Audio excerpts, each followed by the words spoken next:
After being reborn 1987, I decided this time to avoid every single encounter with Ethan Gray. When he said he wouldn't come home for the holidays, I packed my bags and returned to the village alone.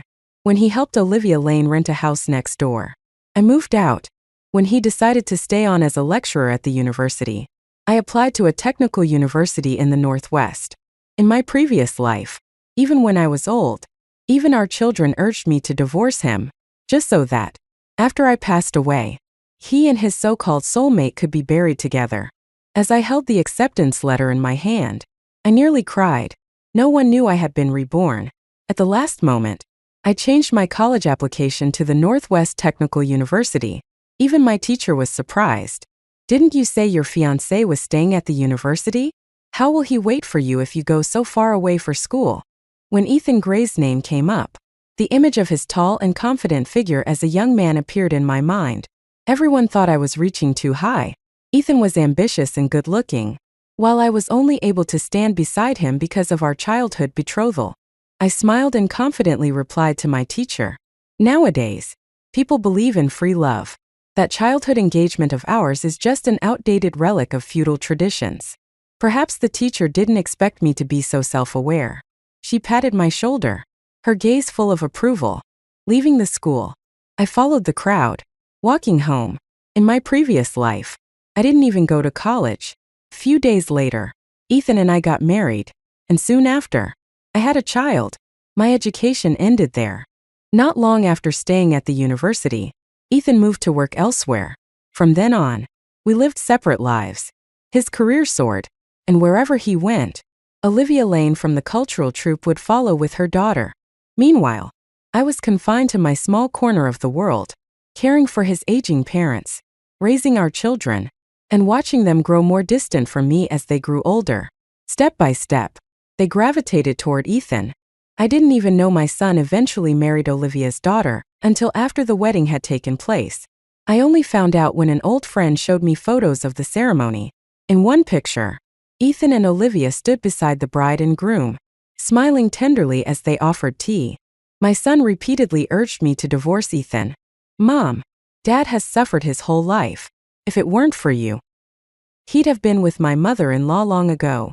Mom, you and Dad are incompatible in every way. Why can't you just let him go?" Even my daughter-in-law refused to meet me. But what could I do? I wasn't willing to let go. I wasn't willing to accept it. When Ethan's parents were bedridden, I cared for them day and night, while he was out enjoying life with Olivia. When our son fell ill late at night, I ran barefoot for 5 miles to find a doctor, while Ethan was teaching Olivia's daughter piano lessons and helping her with her homework. I sacrificed everything for this family, only to be told I didn't deserve to stay in it. My sacrifices left me haggard, my face lined with age. Even if I had to drag them down with me, I wouldn't let go. Not in this life. As for what happens after my death, I won't care anymore. I won't have the strength to. I finally died after my son's last attempt to persuade me to divorce. He had been reading for a long time, but when I remained silent, he stormed out in frustration. He didn't know that as soon as the door closed, my heart attack began. I called out to him, but he didn't turn back. Instead, he slammed the door shut with all his strength. That moment, I regretted everything. Why did I have him? Why did I sacrifice so much because of him? I had wasted my entire life. But luckily, I was reborn. I returned to the time before I married Ethan Gray. Everything could still be changed. When I got home, I hid the acceptance letter carefully and started cooking. This house, a 2-bedroom unit with a living room, was provided by Ethan's workplace. While waiting for the food to cook, I found the date on the calendar in the living room for when I would report to the university next month. I circled it with a red pen. I stared at the circled date with longing. It wouldn't be long now. Soon, I would finally be free. Just as the food was ready, Ethan came home. As expected, Olivia Lane and her daughter followed behind him. "I'm so sorry to intrude again, sister-in-law," Olivia said politely, though there was a certain charm in her tone. She had pale skin, an oval face, and a red coat that added a hint of elegance to her presence. Her daughter, already familiar with this routine, cheered upon seeing the prepared meal and quickly served 3 bowls of rice.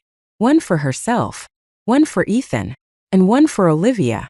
None for me. When I walked out of the kitchen, the 3 of them were already sitting at the table, chatting and laughing as though they were a family. But as soon as they tasted the food, all 3 of them spat it out at the same time. "It's so salty," Olivia complained as Ethan rushed to the kitchen to prepare soup for her and her daughter. Unbeknownst to him, the soup turned out even saltier. In the end, Olivia left in tears, holding her daughter's hand. Before she walked out, she said to Ethan, "Sister-in-law probably doesn't welcome me. I won't come again." Ethan escorted them to the door.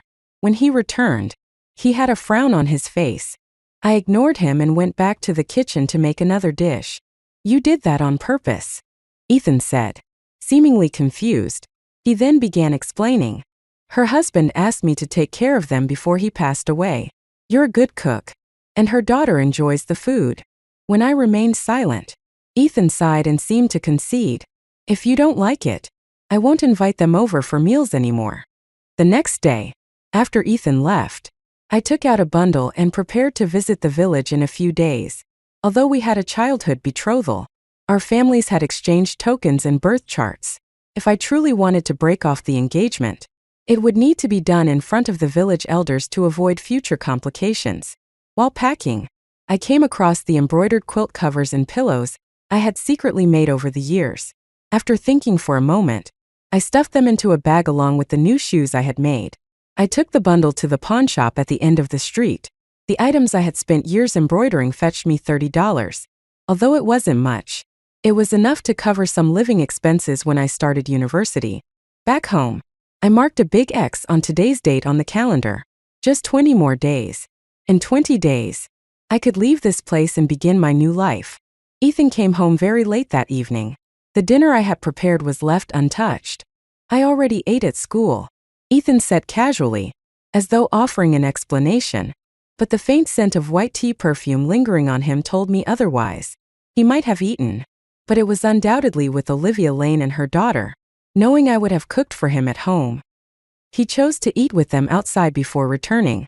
I quietly gathered the dishes and utensils, put them away, and went back to my room.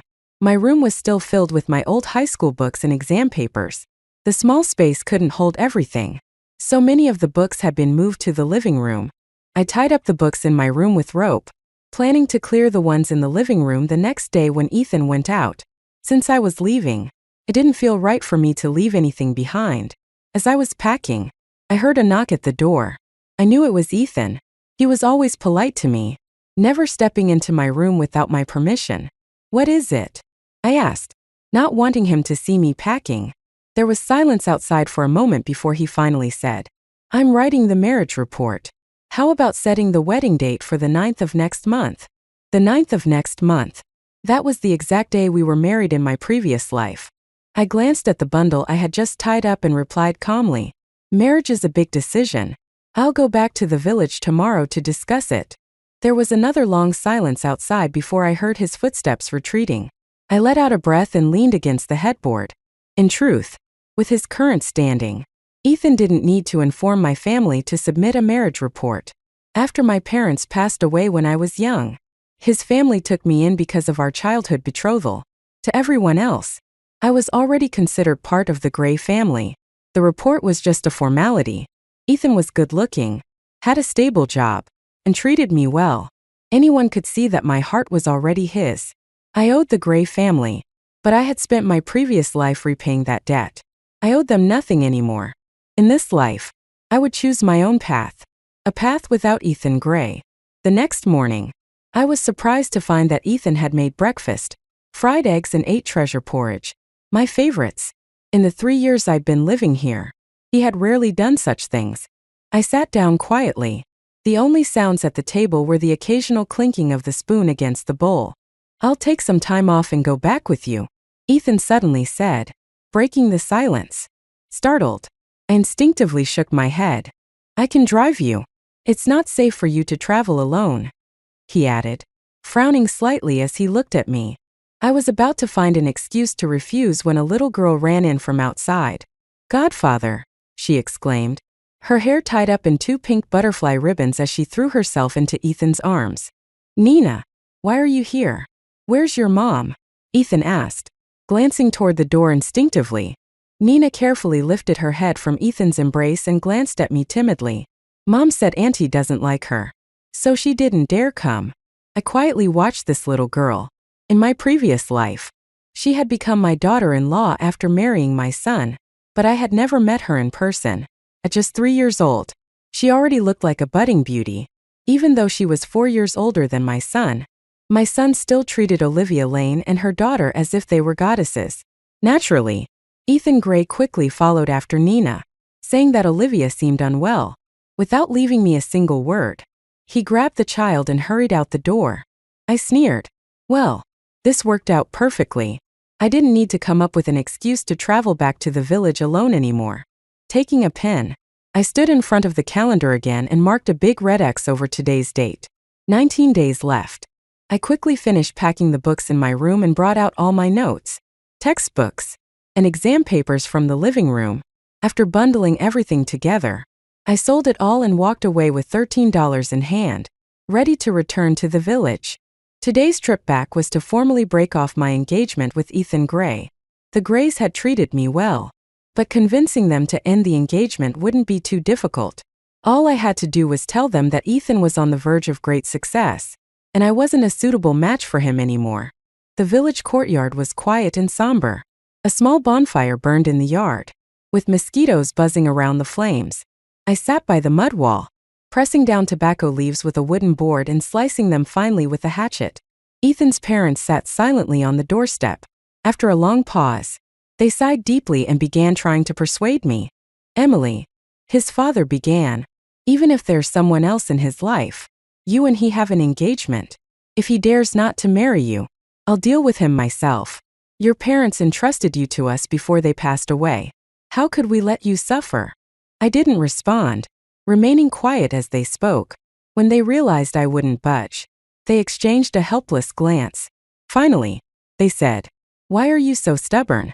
Fine, let's go find the village chief." I followed them silently. The village chief prepared a document to dissolve the engagement. The tokens exchanged during the betrothal were returned in front of several elderly witnesses. As we walked back home, I felt a sense of relief. I knew Ethan's parents only wanted what was best for me. By all accounts, Ethan Gray was the ideal son-in-law. Handsome, successful, and well-regarded. Even his own parents couldn't understand why I was so insistent on breaking off the engagement. But I couldn't explain. I couldn't tell them how bitter my previous life had been, or that even the son I'd raised with love was actually Olivia's child, given to me only to complete their perfect family. Meanwhile, I'd spent my life utterly alone. The engagement was officially canceled. Ethan's father told me that I would always be like a daughter to their family. I didn't tell them about my plans to attend college in the Northwest, but I stayed with them for 2 weeks before leaving. When I was ready to go, Ethan's father walked me all the way to the village entrance, reminding me to always think of this place as home and to come back and visit often.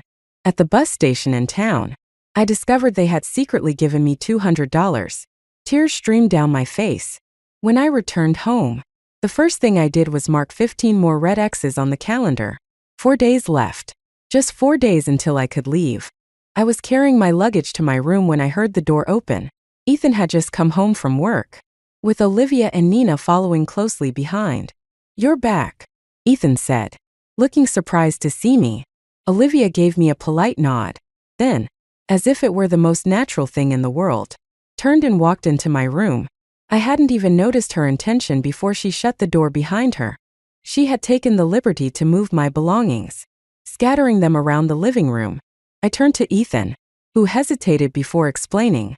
"Oh, Snow Pavilion had a leaky roof after the rain a few days ago, so they'll be staying here temporarily. I saw you weren't home, and there wasn't much in your room, so I let them use it for now." "So, you thought it was fine to clear out my things and let someone else live in my room without asking me?" I asked coldly. Ethan paused, clearly at a loss for words. Then he added, "Right. Just move your things into my room for now. For now, just stay in my room with me," Ethan said as he opened the door to his bedroom. "By the way, Where are all the books from your room? Why do you have so few things left? I glanced at the small bundle he casually placed on the bedside table, pressing my lips together. Well, after all, this was his house. Whatever he did wasn't really my concern. I don't need them anymore. I replied calmly. The college entrance exams are over, and keeping the books doesn't serve any purpose. So I sold them. Ethan frowned. Even if the exams are over, those books might still be useful in the future. Why sell them? I didn't respond. Seeing my silence, he shifted the topic. So, what did my parents say? He asked, taking the bundle from my hands. I paused for a moment.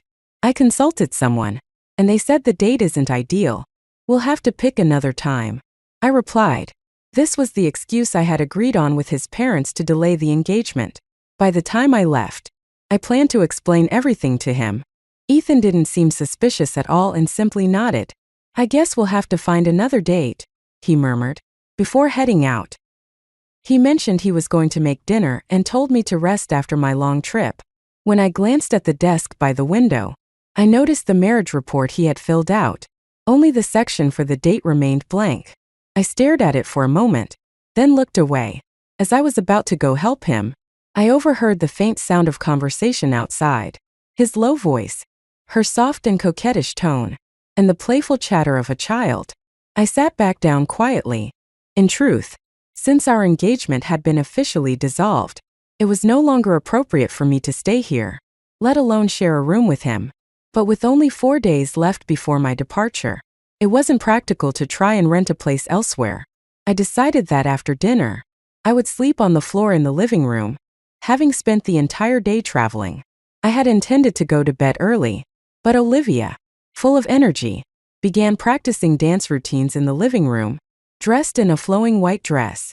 She even brought out a mat to stretch her legs. To make matters worse, Nina kept running in and out of Ethan's room, occasionally using his bed as a trampoline. Unable to take it anymore, I grabbed a basin and made an excuse to go fetch water. Once outside, I took a deep breath to calm myself. Emily, you're back? I thought you went to visit your in-laws, called Mrs. Hua, the neighbor from next door, as she walked over with her own basin. I did, but I just got back today, I replied. Mrs. Hua's husband worked as an accountant at the local mining company, and their family lived comfortably. She often shared treats like fried dumplings with me, and we got along well. She seemed to want to say something but hesitated, glancing behind me before pulling me a few steps closer to the well. When we reached the well, she tapped my forehead firmly with a look of frustration. You're so foolish, she said, exasperated. Do you know what kind of person she is? Even after her husband's death, she flaunts herself everywhere. And you? You bring her into your home. Emily, are you out of your mind? She shook her head and clicked her tongue. You're Ethan? He's the kind of man everyone wants. He's like fresh baked bread, so tempting that even flies want a piece. And yet you let someone like that into your house? Have you lost your senses? Mrs. Hua's words were long-winded and filled with a mixture of concern and frustration. It was only then that I realized Ethan had told others it was my idea to bring Olivia Lane and her daughter back here.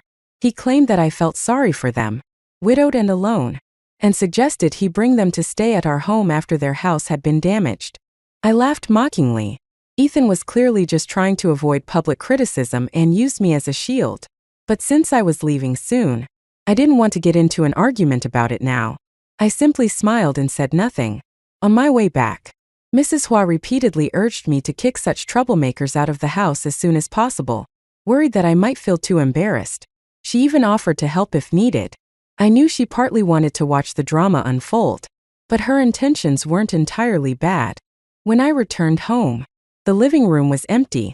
I grabbed some clothes and went to the bathroom, only to find many unfamiliar women's items scattered around.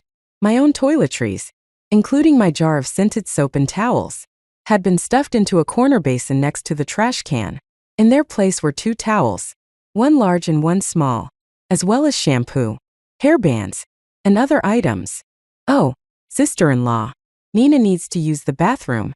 Could you step aside for a moment? I felt a deliberate shove as someone brushed past me, causing my head to knock against the door frame. Olivia had already stepped inside. holding Nina as she helped the child relieve herself. When she finished, Olivia glanced back at me standing by the door and said in a soft voice, "Sister-in-law, could you please move? You're blocking the way." Though her voice was gentle, the smug and disdainful glint in her eyes was unmistakable. But I didn't budge. "Apologize," I said calmly. Olivia froze, seemingly surprised by my response. She hadn't expected me to stand my ground, but she had a clever daughter. Sensing the tension, Nina suddenly charged at me, shoving me forcefully and bursting into tears. "You're bad. You're bad. You're bullying my mom," she cried loudly. Ethan came rushing out of his room, alarmed by the commotion. "What's going on? What happened?" he asked, immediately scooping Nina into his arms. With tears welling up, Olivia said softly, "It's my fault. Nina needed to go urgently, and I asked sister-in-law to let us use the bathroom. That's all." Ethan looked at me disapprovingly but said nothing in front of Olivia. Instead, he gently comforted Nina. "Don't cry. Don't cry. How about we ask Auntie to apologize to you?" "Okay." When Nina continued crying, he carried her back to the room, saying he'd get her some candy. Olivia cast me a triumphant glance before following them into Ethan's room. The sound of Nina's wailing gradually subsided as I expressionlessly finished my shower and collected my belongings. By the time I returned to my room, Olivia and Nina had left. A colorful box of candy sat on the nightstand, clearly prepared for children. Ethan stopped sorting through his things when he saw me come in. "Emily," he began, clearly intending to lecture me about not arguing with children and apologizing instead. I sat down without a word, took out a piece of paper, and pressed it against the spot on my head where I had hit the doorframe. After wiping away the blood, I handed the paper to him. The bright red stain was impossible to miss. Ethan's words caught in his throat. His face turned an alternating shade of pale and flushed, visibly embarrassed and at a loss for words. "I'll sleep in the living room tonight," I said as I grabbed some bedding and opened the door. "Wait," Ethan said, pulling me back. "There's no need to sleep outside. You can stay in the room." He thought I was upset about what had happened earlier inside, gently tugging me back inside. "Nina is just a child, and Olivia didn't mean any harm. You're an adult. Don't stoop to a child's level. Guests are guests. I know you don't like Olivia, but she's had a hard life. Don't be petty," Ethan said. I let out a cold laugh. "So, you brought her here and told everyone it was my idea?" Ethan's breathing hitched. He opened his mouth to speak but couldn't form a single word. I smiled. See, no matter how self-righteous his words sounded, the selfishness and ugliness of his actions were impossible to hide. Out of respect for his parents, I didn't want to ruin his career, but this was as far as I could go. That night, Ethan slept on a makeshift bed in the living room. The next morning, I got up early and packed all my belongings. My plan was to find a hotel nearby and return later to pick up the rest of my things. When I opened the door, I saw Ethan had already prepared breakfast. Nina spotted me and huffed loudly, dragging the breakfast plates closer to herself and Olivia. Ethan came out of the kitchen holding a plate of fried eggs. Seeing me, he smiled awkwardly. "You're up. Come. I made fried eggs," he said, glancing at Nina and Olivia's plates. His smile faltered. "Nina, be a good girl and share with Auntie." "Okay." I ignored them and walked straight out of the house. The only hotel nearby was just a street away. I rented the cheapest room, 3 days for $21. After paying the rent and deposit, I stopped by a breakfast stall to buy some steamed buns and fried dough sticks. When I returned home, I found my neatly packed bundle had been opened. My belongings were scattered all over the room. My acceptance letter was in Nina's hands. She had torn it open and was using it to make paper airplanes. A buzzing sound filled my head as I rushed forward. "What are you doing?" I snatched the letter from her hands. Startled, Nina fell off the table, landing with a loud thud. Her cries were deafening, summoning Olivia from the other room. "What are you doing? How dare you bully Nina?" Olivia shouted, pushing me aside and scooping up the child. I was trembling with rage as I carefully unfolded my acceptance letter, checking it for damage. "Bully her? Did you even see what she did? Who told you to touch my things? Get out." Olivia stood, holding Nina in her arms. and glared at me coldly. Don't forget. You're not even married to Ethan yet. This house isn't yours to command. She carried Nina toward the door but paused and turned back. Even if you do get married, you'll never beat me. With a loud bang, she slammed the door shut. Olivia's hostility toward me always surfaced when Ethan wasn't around. In the past, I used to feel inferior and timid. Olivia was beautiful, talented, and the star of the cultural troupe. I had always thought I couldn't compare to her. But after being given a second chance, I finally understood. Why did I need to compare myself to her? In Ethan's heart, Olivia would always come first. But besides Ethan, didn't I have anything else? I could still go to college. I could contribute to the development of my country.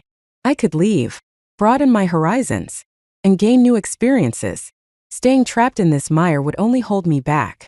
After packing all my belongings, I marked another bold X on the calendar. With my bag on my back, I left for the hotel I had booked. When I was first reborn, I did consider going to Olivia Lane's workplace to confront her. After all, she had ruined my previous life. I thought causing a scene might bring me some relief. But what would that accomplish? As long as Ethan Gray remained in her corner, even if Olivia lost her job, he would take care of her. It wouldn't cause her any significant loss. As long as I still cared about the Grays' kindness in raising me and didn't want to destroy Ethan's career, Olivia would remain untouchable. At the end of the day, it came down to the man himself. If his heart wasn't in the right place, no one could change it. Olivia's late husband had many comrades in arms, yet none of them took care of her and her daughter the way Ethan did, as Nina's godfather. So, I let out a bitter laugh and moved on. Once I reached the hotel, I unpacked a little and took out some stationery to write Ethan a letter, setting aside his infidelity and his entanglement with Olivia throughout his life. I couldn't ignore the 3 years I had spent here in high school. He had provided for me, fed me, and even helped me with my studies at times. For those reasons alone, I felt obligated to explain things clearly. In the letter, I wrote that I had already returned to the village and ended our engagement. I also mentioned that I had been admitted to another university and that our paths would diverge from now on. We would never meet again. As I was halfway through the letter, I heard a knock at the door.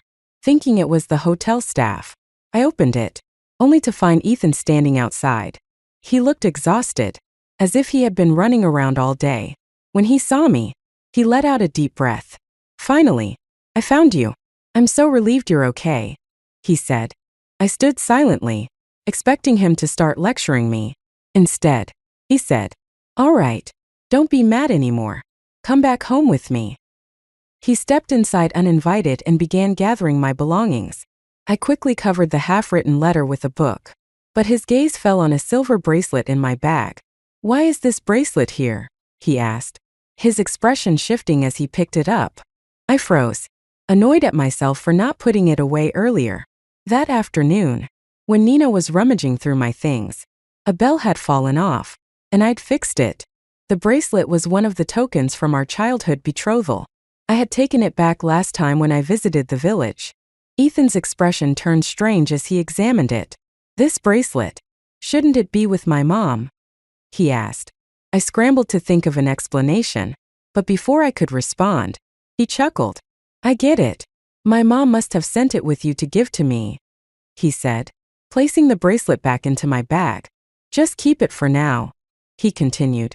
"We'll be getting married soon anyway. What's mine is yours, so you might as well hold on to it." I let out a quiet sigh of relief, though my hand remained firmly on my bag. Ethan frowned. "Are you still upset?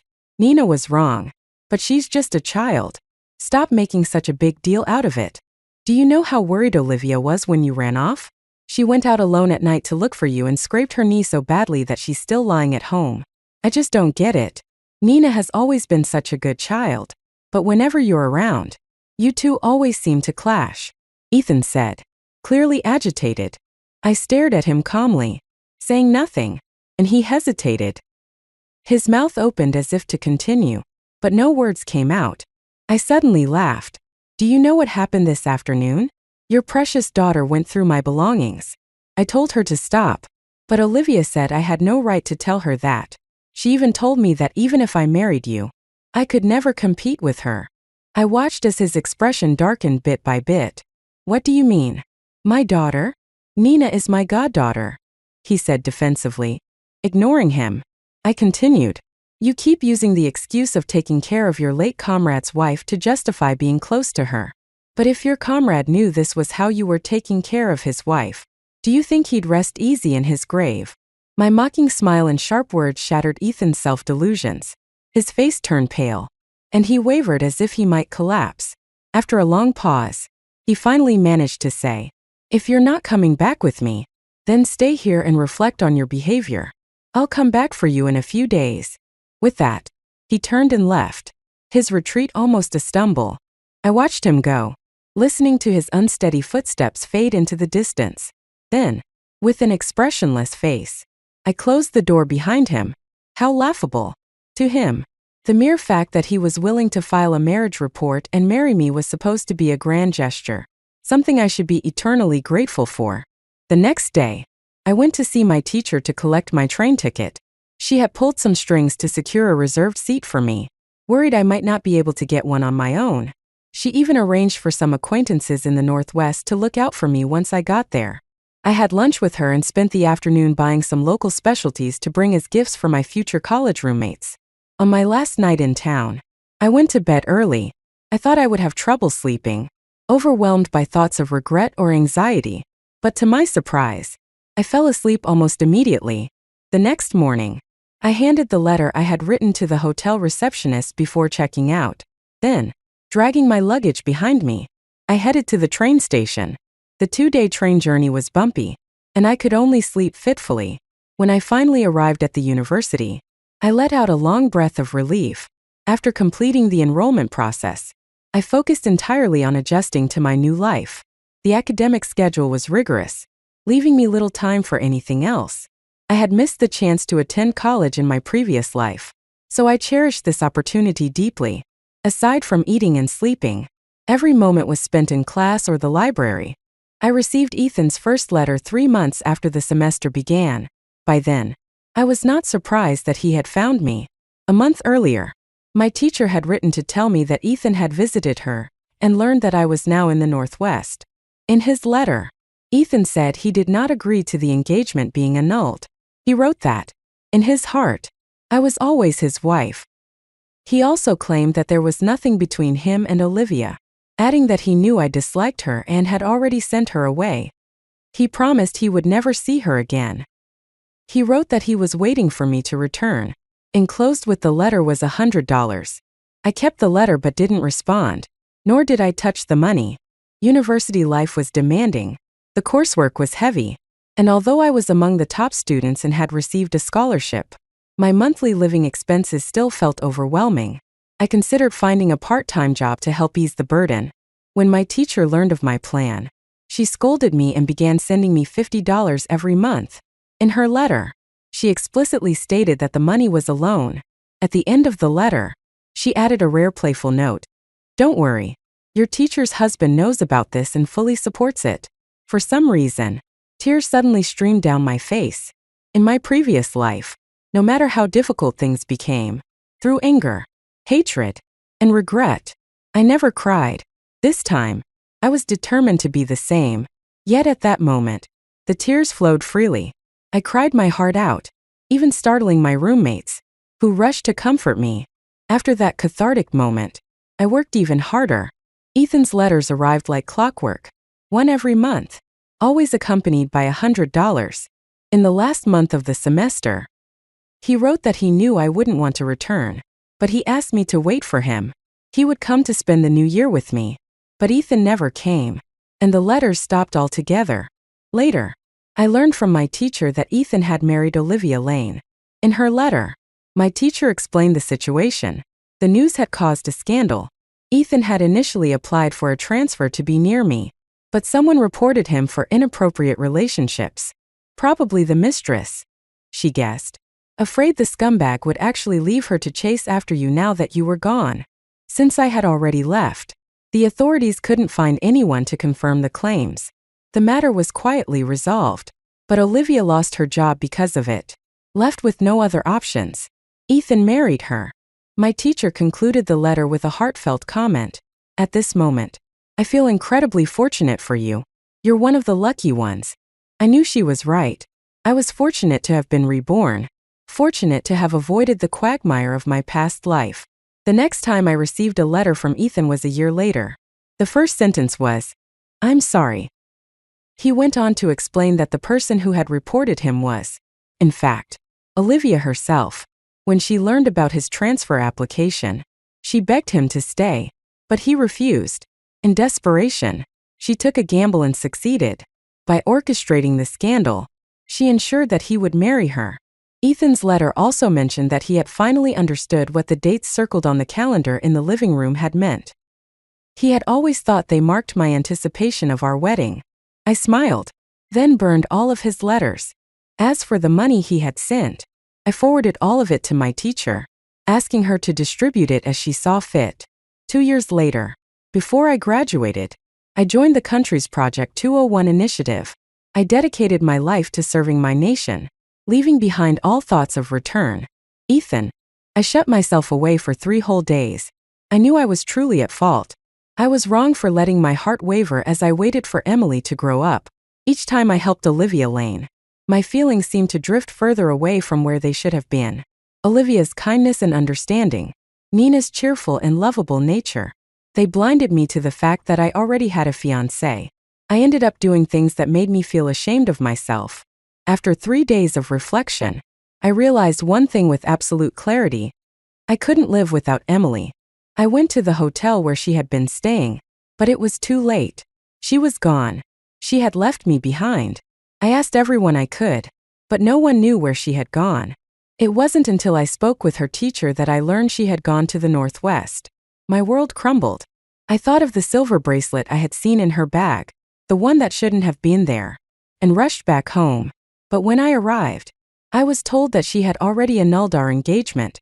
Devastated, I returned to the house where we had lived together for 3 years. That night, I drank too much. Olivia slipped into my room. Later, when she saw my transfer application, she caused a scene. Her outburst cost her her job. Her family came to confront me, and I had no choice but to marry her. But after that, my friends began to distance themselves from me. One by one, I wrote letters to Emily, but she never replied. It was as though she had vanished from my world entirely after leaving. After my marriage to Olivia, she became overly possessive, constantly watching me and creating conflict over the smallest things. My parents didn't like her, and would often compare her unfavorably to Emily. Olivia changed. She became hysterical, paranoid, and unstable. Several times, I had opportunities to transfer, but every time, she caused such a fuss that the plans fell through. Each time, she accused me of wanting to abandon her so I could go back to my former fiancé. I could only smile bitterly to myself. Emily would probably feel nothing but disgust if she saw me now. Olivia kept such a tight grip on me. Yet in Emily's eyes, I was nothing. As time went on, I watched my friends climb the ranks in their careers while I remained stuck in place. Olivia began to berate me, calling me useless. She even wanted to have another child. But no matter how hard we tried, she couldn't get pregnant. In the end, we only had Nina. When Nina grew up, she got married and had children of her own. But her husband turned out to be a violent, cheating gambler. Olivia cried every day because of Nina's marital troubles. Yet when Nina wanted a divorce, Olivia vehemently opposed it. After every argument Nina had with her husband, Olivia would take out her frustration on me, blaming me for being incompetent and for her regretting marrying me. Nina blamed me, too, saying it was my fault for not having a high enough position to support her. I had no words to defend myself. In the end, Nina couldn't escape her marriage. She tried to run away but was caught and brought back. Her husband gave her a vicious beating as punishment. I was old and couldn't help much anymore. Later, Nina took her own life, leaving behind a 6-year-old child. I never imagined that in our old age, we would lose our daughter and end up raising a 6-year-old grandchild. Looking at Nina's child, memories surfaced, slowly pulling me back to a time when there was someone else in my life. A young figure who once looked at me with nothing but love and devotion. I couldn't help but wonder, if I hadn't gotten involved with Olivia Lane back then, If I had married Emily instead, would things have turned out differently? But when exactly did I lose her? I couldn't even remember. As I looked back on my life, I realized how utterly meaningless it all felt.